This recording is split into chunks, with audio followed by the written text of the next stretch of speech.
Tell us who you are and what you do. You are training people. Please, I want to be trained. Yes, please, you are all welcome to Agrokings. Thank you. Okay, so I'm Carrot. Okay, you're Carrot. Yes. What's the lettuce? That's a family name. Then cucumber. There's a family name. It's a family. Okay. Within a week, you'll be given a Man, family. you are what? Mango or cucumber? I want Boma. Ayoyo, what's up?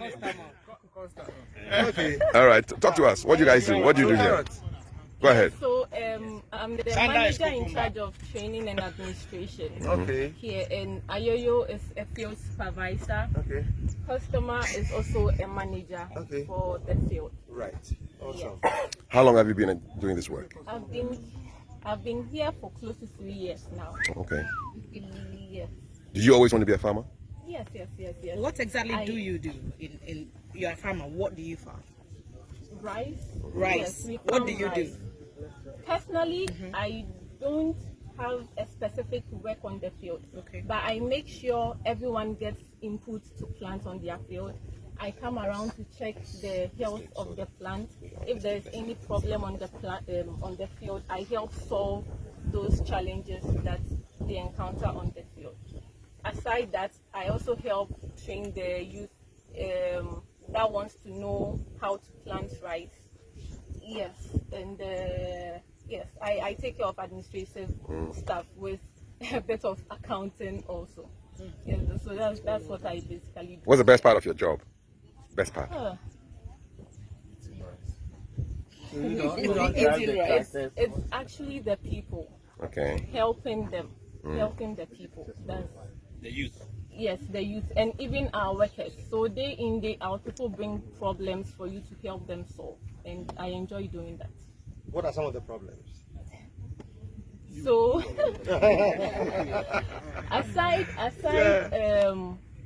problems on the field, Yes. I mean obviously with the crops, diseases, insect infestations and everything. People also come with health problems, monetary problems. Yes, and we have to step in. Me, one of them is calling you right now. Carrots. Yeah. What did you study in school? I studied agricultural biotechnology. Okay. All right. Which school? Yes. Boom. Boom. Okay, so Elvis has a question.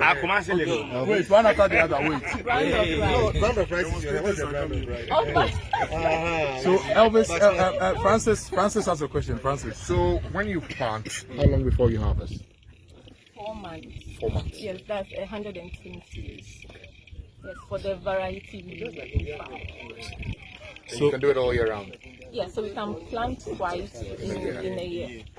So in Ghana, most of our grains have an 85 to 120 day cycle. So if you are doing millets, sorghum, you usually will do 75 days to 90 days, depending on the variety. If you are doing maize, depending on the variety, you are doing between 90 to like 120 days. There's abontem, there's different types of, and then the rice too, you are looking at 110 to 120 days, depending on the variety. Those who do rice in upland areas without proper irrigation like this, they go for the early maturing varieties because they depend on the rain. They have to go for those things so that they are ready in time for them to harvest before they lose out on the rain. But a lot of our grains are 120 day cycles. So if you're able to do a lot of these enclaves and irrigate, we can grow maize all year round, we can grow millet all year round, we can grow sorghum all year round, we can grow rice all year round. And in Ghana, when it comes to our food, it's the roots and tubers that are number one. So our cocoyams, cassava, plantain, those things, they are number one. And Ghana is top 5 when it comes to roots and tubers in the whole world. In Africa, we are number 2 after Nigeria. And then from roots and tubers, we come to maize. Then from maize, we come to rice. Then you go into sorghum, millets, cowpea, and all the other ones. Now, sorghum is increasing because Guinness is using sorghum for Guinness Star Golda. That's why I drink Guinness a lot. So they are buying a lot of sorghum from cassava beer. No? Yes. So now they are using sorghum and maize. So if you don't produce enough maize, industry will absorb a lot of the maize for production and won't get enough for banku and those things. Okay, why is this lady doing that? They are sucking the birds. Let's go check it out. So tell us. So where are the birds? The impact of the birds invading your crops. Can cause Why can't we record it and just play it back to them through loudspeakers? So once the rice boots, they begin to form milk, and when the birds invade the field, they suck the milk from. Hey guys, we're trying to record the information that's been given us. Please. They suck. Yes, sir, They suck the milk from the rice, so you end up having empty paddy. So that's so this is the rice which is forming. Let me get a well formed one. But don't you think that? So this is the rice which is forming. So rice, Nina, this is rice. Now this is paddy rice when it's fully formed. Let me see. So this is still young, so I'm pressing it and nothing is coming out. But if I press this, you see this liquid. This is the rice. So rice starts as a liquid. It fills this sack. So this thing you see is just a sack that gets filled up with a liquid. That becomes a husk And then once it's fully formed. when it's fully formed, it becomes hard. So when you harvest the rice, you have to remove this bag from it. That is the rice husk. And then after removing the rice husk, there is another layer which looks a bit brownish. It's also removed, then it becomes rice bran. And then the rest is the rice. So when we say we are polishing rice or doing something, it's about removing the extra layers to help you get the white whiter, stuff. because that's what we've been told is nice. Yeah. But actually, the browner the rice, the more nutritious, because the Fiber. Yes. Please tell me that all that process is done by machines and not hands. All that process is done by machines. But if you go to a lot of the rural areas and a lot of the villages, they pound it and then they will do winnowing. So they pound, then the husk comes off, then they will winnow. But the pounding makes them break. So they get Broken rice. What can you do with broken rice? Broken rice. Amutu. Not a mutual. In fact, my advocacy on rice. Could you remember this conversation on the Storm Morning Show? My advocacy on rice is that broken rice is a market function. It's like yam. When you buy a full tuber of yam and you want to cook and pesi, you will cut it into the sizes you want. If you cut it small, if you cut it big. Now when rice goes through the process and you mill, you get some broken rice. Maybe a 30% broken rice and 70% long grain. But because we have been marketing long grain perfumed rice, that's what people want. But the fertilizer that went here, the labor that went here, all contributed to the broken rice. I'll sell you broken rice for say 30 cedis and sell the long grain rice for 100 cedis. But if I mix the broken rice and the long grain and gave you, so if your bag of rice has 30% broken, 70% long grain, I could sell it for you for say 60 cedis instead of the 100 cedis. Exactly. But because Ghanaians, we all want the long grain for jollof and anwamo and stuff, I have to put all my cost on the long grain. And then the broken rice, we think is inferior, so we sell it cheap. But for a farmer to recover their cost, they'll pass all the cost onto the long grain, and then the broken becomes. But if we as a country decided that broken rice with long grain, 1 kg of broken rice is the same nutrition as 1 kg of long grain. It's just that the aesthetics, form really. is different. Yeah. Where does the perfume come from? And I want to understand. Perfume rice. Biotechnology. Talk to me. What do they spray something on it to make it smell sweet? No. So it comes with the genetics of the rice. So we have different varieties of rice. Some are aromatic, some are not. So it's in its nature to have aroma. Some don't have aroma. You can't actually spray perfume on rice and the rice would have that. So it's a natural thing that occurs. Yes. Okay. And Ghanaians love perfume rice, is that it? Yes. Or we've been made to love it? So there are some plants that naturally will give off certain smells. Sometimes to attract insects for pollination. There are some plants that will do certain things, sometimes to protect themselves. So the aroma in rice is natural. It's a chemical in the rice which naturally occurs, safe for it to.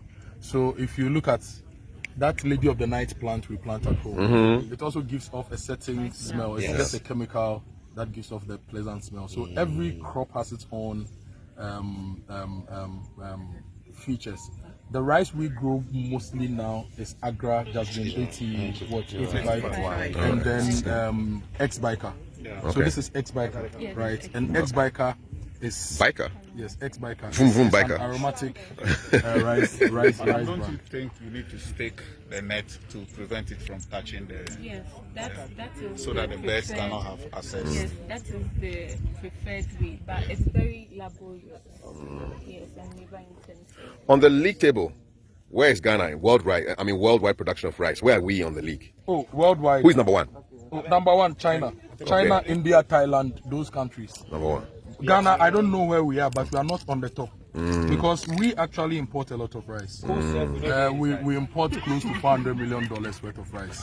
That's over 50% of the rice we eat. We import. Wow. So we are not anywhere proper when it comes to global league table. How about in Africa? Who's leading? In Africa, I think Nigeria would lead rice production. Nigeria would lead in rice production. But for the Nigerians, they eat everything.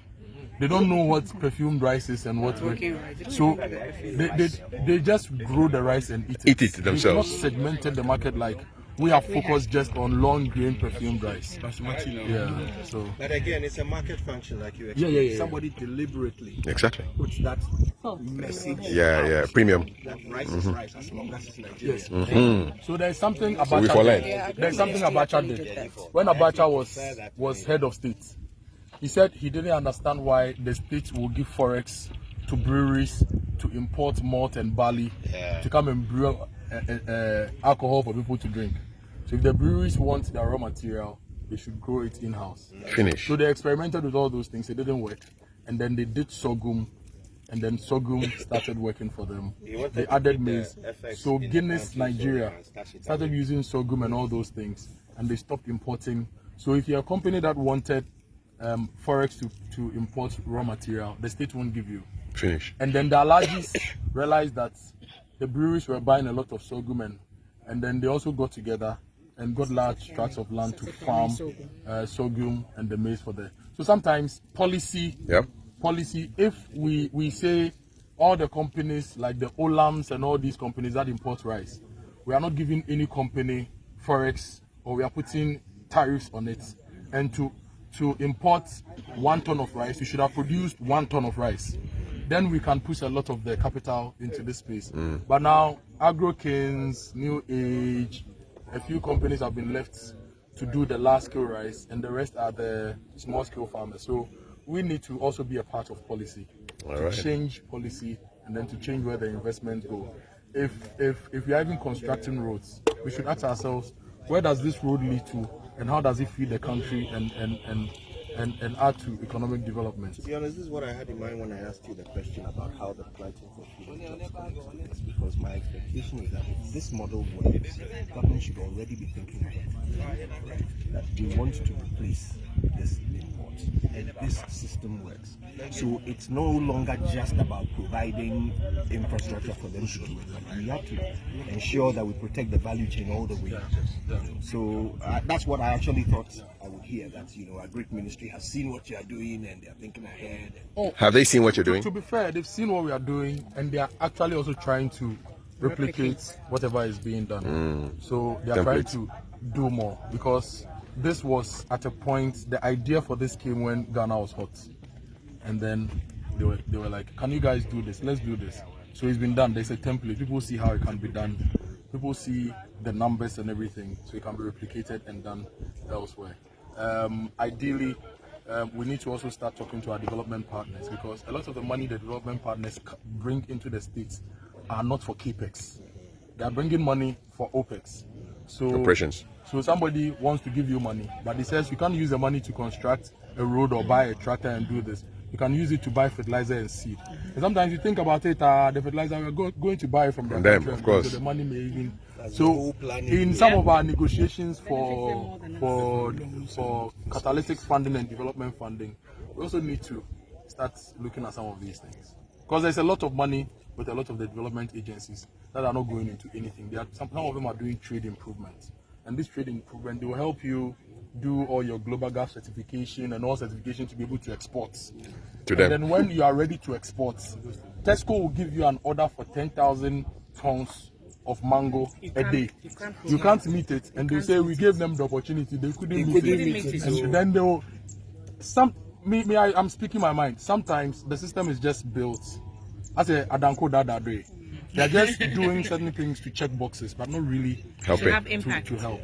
So we have to look sharp. need to start asking them, look, you're giving me development funding, it's coming into my country. I should also be able to state where the money has to go and use it for things that will give me the time. When it comes to supporting projects like this, you keep hearing the politician talking about the input. Oh, we gave them this, we gave them that. They boast with the input rather than the output. Because they don't care about the output. They just want to put input for you to think we supported, and then you vote for And those numbers are sexy too. Oh, X number. Yeah. So this part has been planted, right? Cashew, this is under preparation to be planted. This was recently harvested, right? This side. Also, we already harvested. Oh, we've started harvesting. Last year we harvested rice from here. Please give me 2023 we harvested rice from here. quantities. Last year, how many tons did we start? On this side of the field, I think Please the last help time us look at with it. the quantities No. harvested. Off the top of my head, I think we did over 400 tons from this side. But the thing was, Total. we were constructing and farming rice at the same time. So because if we've cleared this place, we didn't want to leave it. So as you construct, you farm. Now you will learn a lesson in Agric that your first 2 seasons, Nyame and Boawa, you may not get the return you're looking for because there are indigenous weeds on the land. So when you clear and you plant, those indigenous weeds will start fight with your crops. It will take you about 2 or 3 seasons to manage the indigenous weeds, and then your crops will have their space to themselves to grow. But the first season, I think we did about 1.4 or 1.2 tons per acre, and the target was 1.8 tons. Like I told you, I'll just give you the numbers. The target was 1.8, but we did 1.2, 1.4. It's understandable because once you are constructing new field and everything, look, this is rice. If you don't have the eyes, you will see certain crops in it which you think is rice, but it's indigenous wheat which grows in water. So you have to be fighting them, and as you do your weed control, it gets to a point that the parent growing material for those weeds would have been exhausted. So then they don't become a problem. So all those things you see, there's rice. No, there's rice and wheat. So when we harvest the rice, when it gets water, it will germinate, but it won't give you the yield you are looking for because the seed is not the parent seed that should give you the yield. So all these things, we have to kill it and then replant. So it's like taking care of a child. First year everything checks out, but you go to school and pick some cough. So even though you've done everything right, but with time as a parent, you get to know all the nuances of taking care of a child and you standardize things. That's where we are. Good job. Keep doing your stuff, man. You know your stuff. Nice. There's some of it.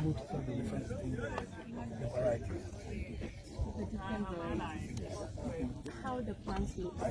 So some the leaves are very vertical, some how the panicles initiate. So What is a some are like- panicle? Show me. These are panicles. Yeah, you. Don't. You're not in the field. So these are panicles. Panicles. What forms into the rice? Yes, these are panicles.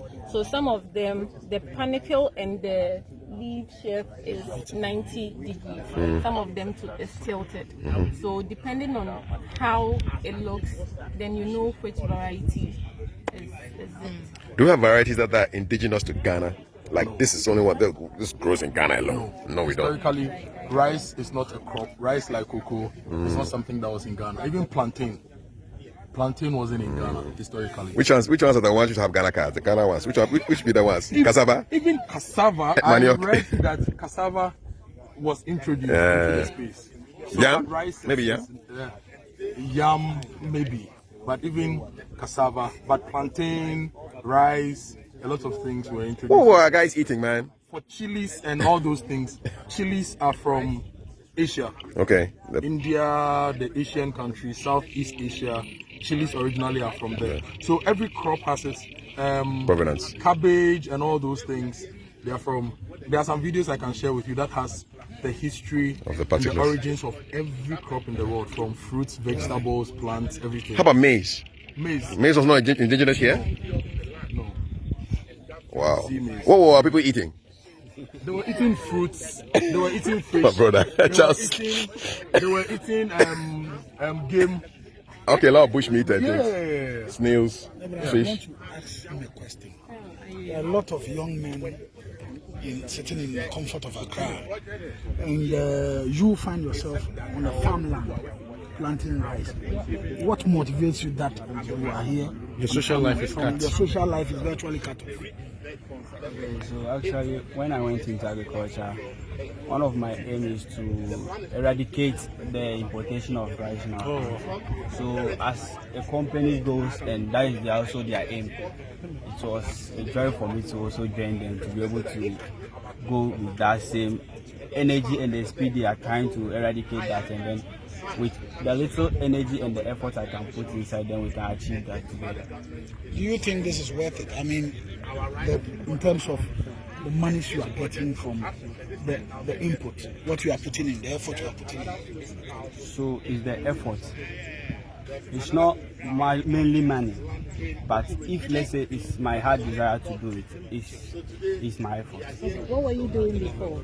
So actually, I'm just a student after that. You are just a student. But are you housed in the facilities we saw when we walked? No.